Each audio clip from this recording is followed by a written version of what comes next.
आज की वीडियो में हम डिस्कस करेंगे एंटी माइक्रोबियल एजेंट्स के बारे में।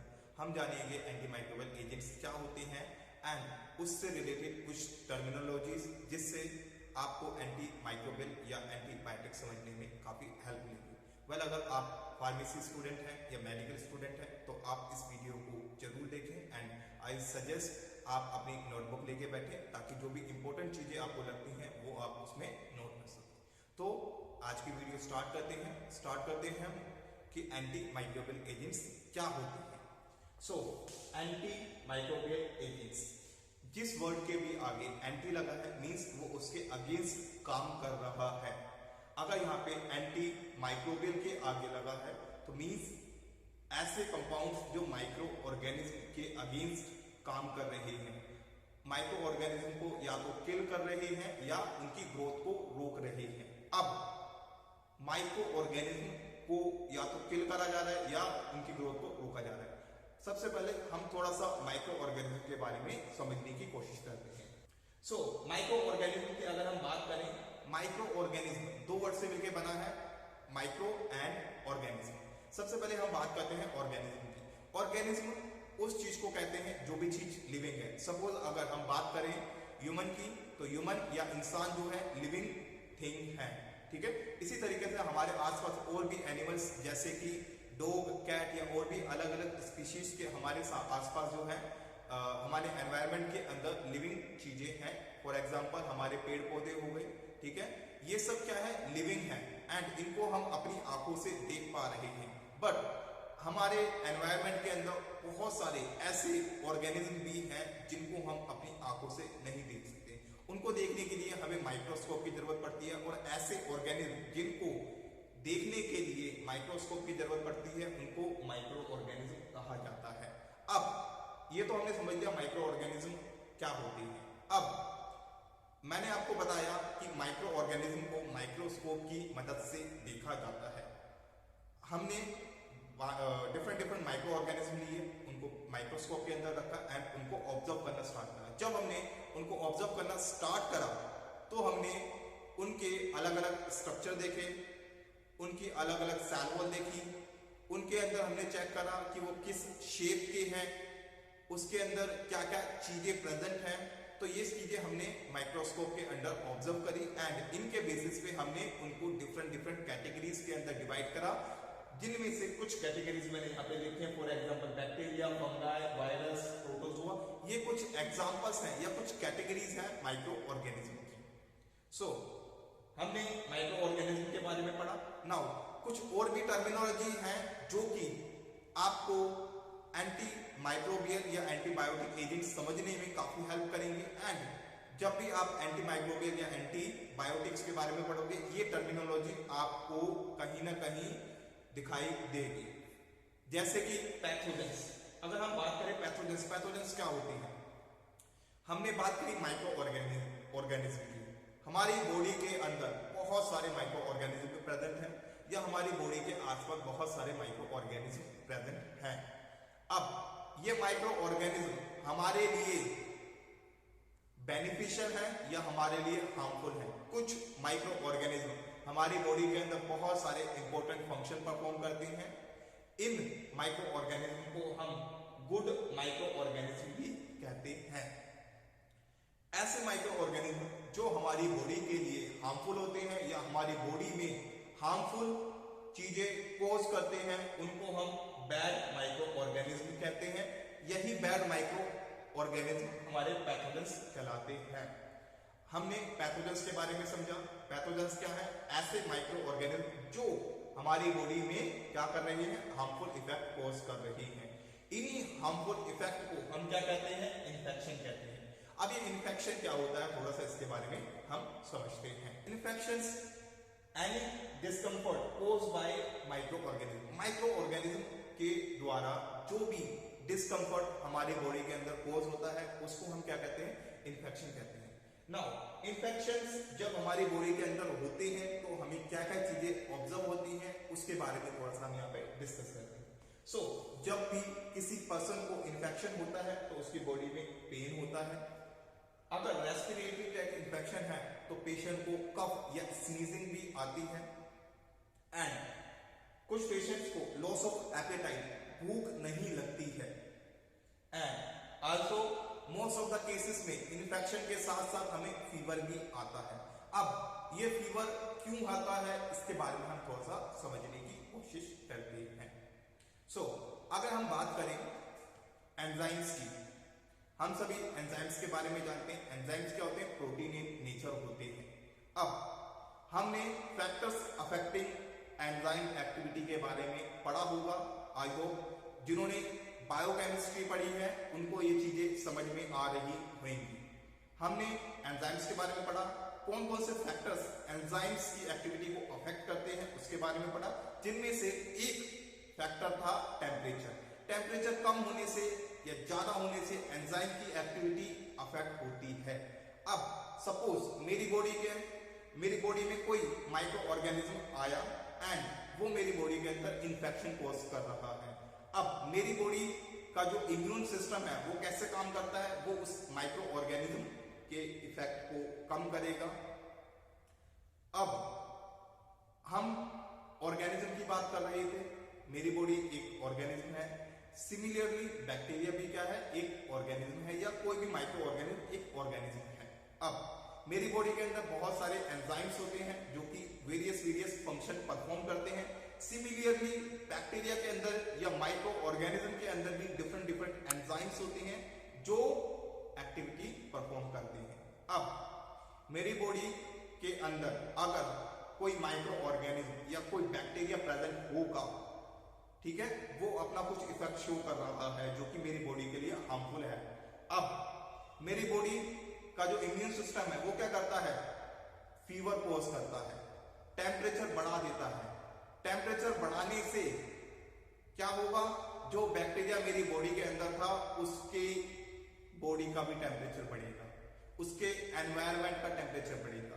अब जो माइक्रो ऑर्गेनिज्म की बॉडी के अंदर एंजाइम्स प्रेजेंट थे, जो एंजाइम की एक्टिविटी जो माइक्रो ऑर्गेनिज्म के अंदर एंजाइम्स प्रेजेंट थे एंड माइक्रो ऑर्गेनिज्म के इफेक्ट को बढ़ा रहे थे, वो एंजाइम्स टेम्परेचर बढ़ने की वजह से प्रॉपर तरीके से काम नहीं कर पाएंगे एंड माइक्रो ऑर्गेनिज्म सरवाइव नहीं कर पाएगा। फीवर आना एक डिफेंस मैकेनिज्म है। जब भी हमारी बॉडी के अंदर कोई भी माइक्रो ऑर्गेनिज्म या हार्मफुल सब्सटेंस आता है तो हमारी बॉडी का इम्यून सिस्टम उसको मिनिमाइज करने के लिए फीवर कॉज करता है। तो बहुत सारे इन्फेक्शन में हमें फीवर भी आता है, जिसका रीजन ये है कि वो बैक्टीरिया या माइक्रो ऑर्गेनिज्म के लिए अनफेवरेबल कंडीशंस कॉज करता है जिसमें वो सरवाइव नहीं कर पाता। ये तो हमने जाना कि माइक्रो ऑर्गेनिज्म क्या होते हैं, पैथोजेंस क्या होते हैं, इन्फेक्शन क्या होता है एंड इन्फेक्शन के अंदर हमें क्या क्या चीजें देखने को मिलती हैं। नाउ अब हम एंटीबायोटिक्स के बारे में डिस्कस करेंगे। एंटीबायोटिक्स जिनको हम एंटीबैक्टीरियल के नाम से भी जानते हैं, अब ये एंटीबायोटिक्स होती क्या है इसके बारे में थोड़ा सा हम समझते हैं। ऐसे एजेंट्स, ऐसे केमिकल्स, ड्रग्स, मेडिसिन जो कि किसी बैक्टीरिया को किल या उसकी ग्रोथ को रोकते हैं उनको एंटीबायोटिक्स कहते हैं। अब हमने इतना जान लिया कि बैक्टीरिया को ग्रोथ को रोकने के लिए या उसको किल करने के लिए जिन केमिकल्स का यूज करा जा रहा है उनको एंटीबायोटिक्स कहा जाता है। अब इस चीज को अच्छे से समझने के लिए हम थोड़ा सा बैक्टीरिया के बारे में जानते हैं। ठीक है, बैक्टीरिया जैसा कि हमने माइक्रो ऑर्गेनिज्म में डिस्कस करा कि हमने माइक्रो ऑर्गेनिज्म लिए, इनको माइक्रोस्कोप के अंदर हमने रखा, देन हमने इनको देखना स्टार्ट करा इनके अंदर क्या क्या चीजें प्रेजेंट है, किसकी सेल वॉल कैसी बनी है, किसका कैसा स्ट्रक्चर है, किसकी कैसी शेप है, किसके अंदर क्या क्या चीजें प्रेजेंट है। सपोज किसी के अंदर न्यूक्लियस है, नहीं है, राइबोसोम है, नहीं है, हमने ये सब चीजें ऑब्जर्व करना स्टार्ट करी एंड इन ऑब्जर्वेशन के बेसिस पे हमने जो सिमिलर प्रॉपर्टी शो कर रहे थे या सिमिलर स्ट्रक्चर शो कर रहे थे ऐसे माइक्रो ऑर्गेनिज्म को एक कैटेगरी के अंदर रखा गया, जिसमें से एक हमारी कैटेगरी जो है बैक्टीरिया है। अब बैक्टीरिया को मेजरली दो क्लासेस में डिवाइड करा गया है। First one is gram positive, second one is gram negative. Gram positive, gram negative क्या होता है इसको थोड़ा सा हम समझने की कोशिश करते हैं। सपोज मान के चलो हम होली के टाइम पर क्या करते हैं, कलर लगाते हैं एक दूसरे को। अब सपोज कोई पर्सन है, उसने मेरे कलर लगाया, मेरी बॉडी पे कलर लग गया। अब मैं क्या करता हूँ, घर जाकर उस कलर को वॉश करने की कोशिश करता हूँ। दो कंडीशन हो सकती है, या तो वो कलर वॉश करने के बाद निकल जाएगा, या वो कलर वॉश करने के बाद मेरी बॉडी पे रिटेन करेगा। दो कंडीशन हो सकती है। सिमिलरली हम क्या करते हैं, बैक्टीरिया के ऊपर कलर डाल के देखते हैं। हम बैक्टीरिया के ऊपर कलर डालते हैं, जो बैक्टीरिया कलर रिटेन करता है उसको ग्राम पॉजिटिव बैक्टीरिया कहा जाता है, एंड जो बैक्टीरिया कलर रिटेन नहीं करता उनको ग्राम नेगेटिव कहा जाता है। तो थोड़ा सा इसको समझते हैं। ग्राम पॉजिटिव बैक्टीरिया ऐसे बैक्टीरिया जो कि क्रिस्टल वॉयलेट कलर की स्ट्रीम या कलर को रिटेन करते हैं। Gram negative bacteria does not give any crystal violet strain, जो कि क्रिस्टल वॉयलेट स्ट्रेन या कलर नहीं रिटेन करते हैं, उनको ग्राम नेगेटिव कहा जाता है। ग्राम पॉजिटिव बैक्टीरिया की अगर हम बात करें तो इसके अंदर जो पेप्टाइडोग्लाइकन की लेयर होती है वो कैसी होती है, थिक लेयर होती है। वहीं पे ग्राम नेगेटिव में ये जो लेयर होती है वो थिन लेयर होती है। ये थिक लेयर क्या है, थिन लेयर क्या है, या पेप्टाइडोग्लाइकन क्या है, अभी हम थोड़ी देर में इसको समझेंगे। सो हमने यहाँ पर एंटीबायोटिक्स के बारे में समझा, बैक्टीरिया के बारे में समझा, बैक्टीरिया मेजरली किस किस क्लास के अंदर डिवाइड है उसके बारे में समझा, एंड उन बैक्टीरिया के क्या क्या फीचर्स हैं वो हमने देखे। नाउ एंटी माइक्रोबियल या एंटीबायोटिक्स पढ़ते समय हमारे पास कुछ और भी टर्मिनोलॉजीज हैं जो हमें बार बार देखने को मिलती हैं। फॉर एग्जांपल हमारे सामने यहाँ पे बैक्टीरियोस्टेटिक एंड यहाँ पर बैक्टीरियोसाइडल लिखा हुआ है। अब जब भी हम एंटी माइक्रोबियल या एंटीबायोटिक्स की बात करते हैं तो ये दो टर्म्स बहुत बार यूज करी जाती है, बैक्टीरियोस्टेटिक एंड बैक्टीरियोसाइडल। ये बैक्टीरियोस्टेटिक होता क्या है, ये बैक्टीरियोसाइडल होता क्या है, एंड किस तरीके से चीजें काम करती हैं, इसके बारे में हम डिस्कस करेंगे। सो हम बात करते हैं सबसे पहले bacteriostatic. Bacterio means bacteria, static मतलब रुका हुआ। जो बैक्टीरिया की ग्रोथ को रोक देता है उसको हम क्या कहते हैं, बैक्टीरियोस्टेटिक। ठीक है, यहाँ पे हमने क्या बोला, बैक्टीरिया की ग्रोथ को रोकने वाले एजेंट्स को बैक्टीरियोस्टेटिक कहा जाता है। ठीक है, सिमिलरली अगर हम बात करें बैक्टीरियोसाइडल, बैक्टीरियो मींस बैक्टीरिया, साइडल मतलब किल। ऐसे एजेंट्स, ऐसे ड्रग्स जो कि बैक्टीरिया को किल करते हैं उनको हम क्या कहते हैं, बैक्टीरियोसाइडल एजेंट्स। अब इनको थोड़ा सा डिटेल में समझने की कोशिश करते हैं कि ये बैक्टीरियोस्टेटिक कैसे काम करती है, बैक्टीरियोसाइडल कैसे काम करती है। तो सबसे पहले हम डिस्कस करेंगे बैक्टीरियोस्टेटिक के ऊपर। ओके, यहाँ पे मैंने बोला कि बैक्टीरिया की ग्रोथ को रोक देना। अब बैक्टीरिया ग्रो कैसे करता है एंड उसकी ग्रोथ को कैसे रोका जा सकता है उसके बारे में डिस्कस करते हैं। तो बैक्टीरिया जो है हमारा बाइंडिंग रीजन करता है। एक बैक्टीरिया दो नए बैक्टीरिया के अंदर डिवाइड होता है। ठीक है, एक बैक्टीरिया दो नए बैक्टीरिया के अंदर डिवाइड होता है। अब हम अगर थोड़ा सा बायोकेमिस्ट्री के अंदर जाएं तो हमने क्या चीजें पढ़ी थी कि ड्यूरिंग रिप्रोडक्शन जो डीएनए होता है वो डिवाइड होता है। ठीक है, जब कोई भी ऑर्गेनिज्म एक नया ऑर्गेनिज्म प्रोड्यूस करता है तो उस पेरेंट डीएनए का आधा पोर्शन हमारा क्या होता है, किसमें जाता है, जो कमिंग जनरेशन होती है या स्प्रिंग ऑफ होते हैं उसमें जाता है। तो सिंपल वर्ड्स में इसको कहा जाए तो बैक्टीरिया जब डिवाइड होता है, एक बैक्टीरिया दो बैक्टीरिया के अंदर, तो उसका डीएनए डिवाइड होता है। ठीक है, अब ये डीएनए डिवाइड होने को प्रोसेस को हम कहते हैं डीएनए रेप्लिकेशन। ठीक है, डीएनए रेप्लिकेशन प्रोसेस हमारी बॉडी के अंदर भी होता है, बैक्टीरिया की बॉडी के अंदर भी होता है। अब डीएनए रेप्लिकेशन होने के लिए जब भी हमारा रिप्रोडक्शन होगा, डीएनए रेप्लिकेशन होगा, एंड इस डीएनए रेप्लिकेशन को करने के लिए, परफॉर्म करने के लिए कुछ जरूरी एंजाइम्स चाहिए होते हैं।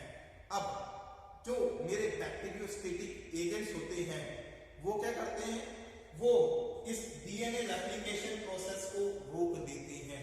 कैसे रोकते हैं, जो एंजाइम्स होते हैं उनको इनएक्टिव करके। ठीक है, तो बैक्टीरिया के अंदर कुछ एंजाइम्स थे जो डीएनए रेप्लिकेशन का प्रोसेस कर रहे थे ड्यूरिंग रिप्रोडक्शन, एंड मैंने जो अपनी एंटीबायोटिक दी वो उसने क्या करा, इस डीएनए रेप्लिकेशन को रोक दिया by inhibiting the enzymes which are used in DNA replication of bacteria. So हमने एक मैकेनिज्म तो समझा कि किस तरीके से बैक्टीरियोस्टेटिक काम करते हैं। तो नेक्स्ट मैकेनिज्म जिस तरीके से बैक्टीरियोस्टेटिक काम करता है वो है इनहिबिट प्रोटीन सिंथेसिस। अब हमारी अगर हम बॉडी की बात करें, हमारी बॉडी के अंदर प्रोटीन का बहुत ज्यादा रोल है। प्रोटीन्स हमारे लिए डिफरेंट चीजों के अंदर यूज होता है। फॉर एग्जांपल हमारी बॉडी के अंदर डिफरेंट एंजाइम्स है, ये एंजाइम्स प्रोटीन से बने होते हैं, हार्मोन्स प्रोटीन से मिलकर बने होते हैं। इसी तरीके से हमारी बॉडी की ग्रोथ के लिए, ठीक है, हमारी बॉडी की रिपेयरिंग के लिए ये प्रोटीन से बने होते हैं, ठीक है। सो हमने ये देखा कि प्रोटीन हमारे लिए कितना जरूरी है। इसी तरीके से माइक्रो ऑर्गेनिज्म या बैक्टीरिया के लिए प्रोटीन बहुत जरूरी हो जाता है। बैक्टीरिया के अंदर भी बहुत सारे एंजाइम्स होते हैं। बैक्टीरिया के अंदर जो पेप्टाइडोग्लाइकन लेयर की हमने बात करी थी, उसके अंदर भी हमारा अमाइनो एसिड्स प्रेजेंट होते हैं।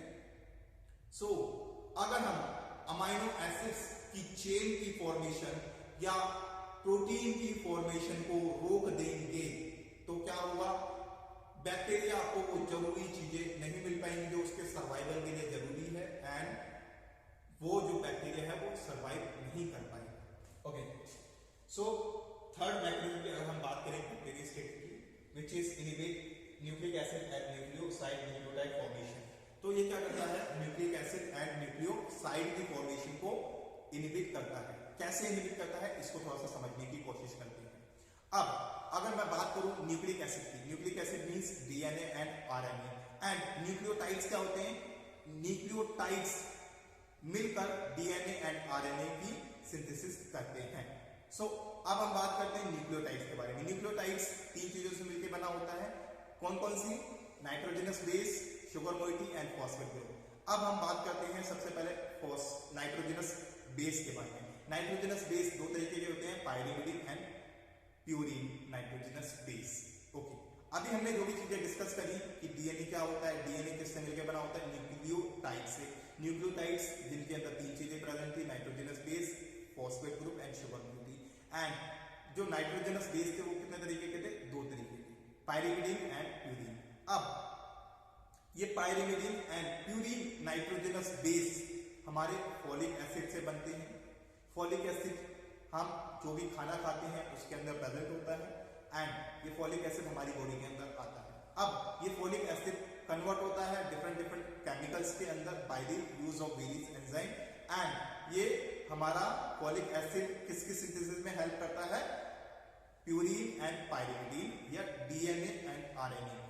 अब अगर मैं इस फॉलिक एसिड को कन्वर्ट होने से रोक दूं प्यूरिन या नाइट्रोजनस बेस बनने से, तो क्या होगा, मेरी बॉडी के अंदर डीएनए नहीं बनेंगे एंड न्यूक्लियोटाइड्स नहीं बनेंगे। अगर मेरी बॉडी के अंदर डीएनए, आरएनए या न्यूक्लियोटाइड्स नहीं बनेंगे तो मेरी बॉडी सर्वाइव नहीं कर पाएगी।